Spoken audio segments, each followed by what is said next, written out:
बाळूमामा आपल्या मेंढ्या आणि भक्तांसोबत एका लांब पल्ल्याच्या प्रवासावर होते. वाटेत त्यांना एक अतिशय निर्जन ओसाड मैदान लागले. अहो मामा, इकडे तर कोणीच नाही दिसत. भूक लागली या भारी. मुलांना तर दुधाचं रडू फुटलंय. काय करू आता? लहान मुलं हाताशी धरून उभी. मेंढ्या थोडं थोडं ओरडत होत्या. मॅ मॅ.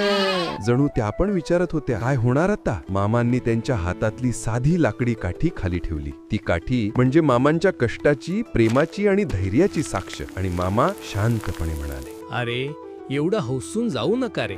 भूक लागली म्हणजे मन डगमगतं, पण श्रद्धा ठेवली की देव पण हात धरून द्यायचा. बस थोडं मन शांत ठेवा, मी आहे ना तुमच्या सोबत. भक्त थोडे थांबले, एकमेकांकडे पाहिलं, पण मामांवर त्यांना विश्वास होता. मामांनी ती काठी अगदी अलगद जमिनीवर ठेवली. जमिनी खालून एक हलकी धडधड जाणवली. वारा थांबला. मेंढ्यांनी आवाज करणे बंद केले. काठीच्या टोकातून सुरुवातीला पांढरा चमचमणारा थेंब बाहेर आला. अहो मामा, हे काय होय? त्या एका थेंबाची हळूच धार झाली आणि क्षणात त्या काठीमधून दुधाचा मोठा शुभ्र प्रवाह वाहू लागला. अगदी ताजं, सुवासिक आणि उबदार दूध. हे बघा, काठी नाही करत हे. तुमची भूक खरी, मन शुद्ध आणि श्रद्धा भारी, तेव्हा देव पण म्हणतो, चल मी येतो मदतीला. भक्त, मुलं, मेंढ्या सगळे शांतपणे प्रेमाने पोटभर दूध पितात. मामा, तुमचं काय सांगावं? देव माणसातच भेटतो असं म्हणायचं. तुम्हीच आमचे देव आहात. त्या संध्याकाळी निर्जन मैदानही जणू पवित्र झाल्यासारखं दिसतं. लक्षात ठेवा रे, चमत्कार बाहेर नाही, चमत्कार मनात असतो, विश्वासाच्या रूपात.